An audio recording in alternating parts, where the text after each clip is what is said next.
Bharatiya Janata party Telangana రాష్ట్ర అధ్యక్షుడు కేంద్ర మంత్రి కిషన్ రెడ్డి గారు అంబేద్కర్ గారి గురించి మాట్లాడుతూ కాంగ్రెస్ పార్టీ అంబేద్కర్ గారిని మోసం చేసింది, 2 సార్లు ఓడించింది, అతన్ని అవమానపరిచిందని చెప్పేసి అని పదే పదే ప్రధానమంత్రి కాంచి మొదలుపెట్టుకుంటే గ్రామీణ ప్రాంతంలో ఉన్న బీజేపీ కార్యకర్త దాకా ఇదే మాట మాట్లాడుతారు. అయ్యా, మీరందరూ తెలుసుకోవాల్సిన విషయం ఒకటి ఉంది. కిషన్ రెడ్డి గారు, మీరు ఎర్రగా తెల్లగా ఉండి పసిపిల్లోడు అనుకుంటున్నాము, మీ చెంపలు పిండితే పాలు వస్తాయి అనుకుంటున్నాము. కానీ మీరు పసిపిల్లగాడు కాదు, కేంద్ర మంత్రి. అది నెంబర్ 1 గుర్తుపెట్టుకోండి. మీరు మాట్లాడే మాట ఎవరి గురించి మాట్లాడుతున్నారో తెలుసుకొని మాట్లాడాలి. నిజానికి అంబేద్కర్ గారి కాలంలో, భారతదేశానికి స్వతంత్రం వస్తున్న కాలంలో అంటరానితనం ఈ దేశంలో ఏ రకంగా విజృంభిస్తున్నదో మీకు అందరికీ తెలుసు. ఆ రోజు నిజానికి ఆర్ఎస్ఎస్ ఆధ్వర్యంలో, జనసంఘ ఆధ్వర్యంలో కానీ భారతదేశానికి స్వాతంత్రం వస్తే అంబేద్కర్ గారితో మీరు రాజ్యాంగాన్ని రాయించే వాళ్ళు కాదు. ఆ కులాన్ని నీచాతి నీచంగా చూసిన వాళ్ళు, దళిత కులాలను నీచాతి నీచంగా చూసిన వాళ్ళు హిందుత్వ శక్తులు. మీరు ఈరోజు మాట్లాడుతున్నారు అంబేద్కర్ గారిని కాంగ్రెస్ పార్టీ అవమానపరిచింది, కాంగ్రెస్ ప్రభుత్వం అవమానపరిచిందని.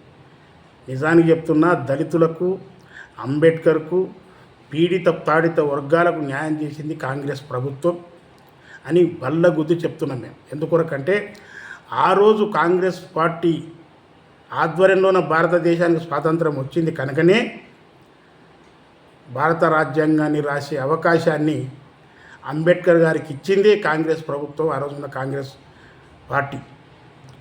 ఆయన చేతికి రాజ్యాంగం వచ్చింది కనుకనే ప్రపంచంలోని అతిపెద్ద రాజ్యాంగంగా అది మారింది.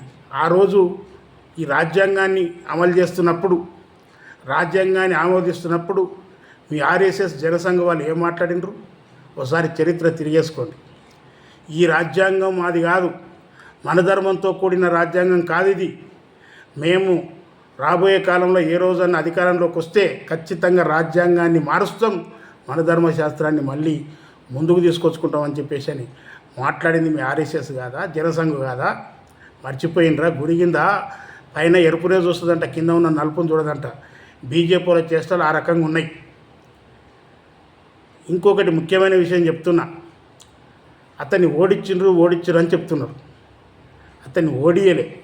రాజకీయ పార్టీలలో నిలబడ్డప్పుడు ఓటములు గెలుపులు అనేటివి సమాజం, ఓటర్స్ నిర్ణయిస్తారు. ఆ రోజు అతి భయంకరంగా ఉన్న ఓటర్సు హిందుత్వ భావజాలంతో కలిగిన వాళ్ళు, మనుధర్మ సూత్రాలను పాటించేవాళ్ళు కనుక వాళ్ళందరూ కలిసి అంబేద్కర్ని ఓడించారు.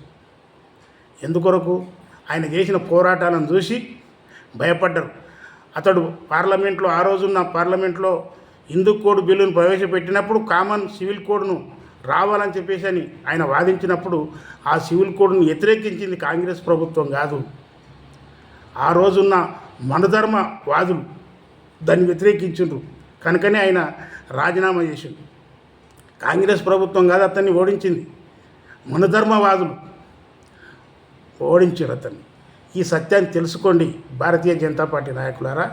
ఈరోజు కాంగ్రెస్ పార్టీ ఆ రోజు నుంచి ఈ రోజు దాకా అధికారంలో ఉంది కనుక భారత రాజ్యాంగానికి, ప్రజాస్వామ్యానికి విలువలనిస్తూ దాన్ని కాపాడుతూ ముందుకు వస్తుంది కాంగ్రెస్ ప్రభుత్వమే. లేకపోతే పీడిత తాడిత వర్గాలను మీరు ఎప్పుడూ మట్టిలో కలిపేవాళ్ళు. గుర్తుపెట్టుకోండి, భారత రాజ్యాంగాన్ని, అంబేద్కర్ను, ఆయన ఆలోచన విధానాలను ముందుకు తీసుకుపోతుంది కాంగ్రెస్ ప్రభుత్వం, కాంగ్రెస్ పార్టీ.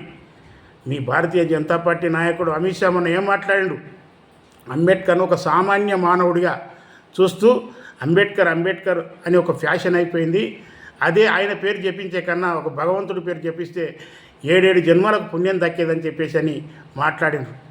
ఒక మాట చెప్తున్నాను, కిషన్ రెడ్డి గారు, భారతీయ జనతా పార్టీ నాయకులారా, అంబేద్కర్ అనే వ్యక్తి ఈరోజు ఏం అడగకుండానే ఈ పీడిత తాడిత వర్గాలకు రిజర్వేషన్ అనే ఒక సూత్రాన్ని అందించిపోయి ఆ రిజర్వేషన్తోన మీరు బాగుపడండి అని చెప్పేసి ఇచ్చిపోయిన గొప్ప దేవుడు, గొప్ప భగవంతుడు అంబేద్కర్.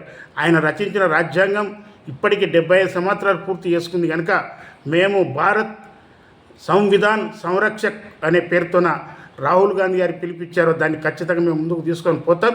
ఖచ్చితంగా రాజ్యాంగాన్ని ఉన్నట్టుగా నిలబెట్టుకుంటాం, దాన్ని కాపాడుకుంటాం, ప్రజాస్వామ్యాన్ని కాపాడుకుంటాం. తస్మత్ జాగ్రత్త భారతీయ జనతా పార్టీ నాయకులారా. ఇంకొకసారి అంబేద్కర్ గారి విషయంలో కాంగ్రెస్ పార్టీ విషయంలో అవాకు చవాకులు మాట్లాడితే ఖబర్దార్ అని చెప్పేసి హెచ్చరిక చేస్తున్నాం.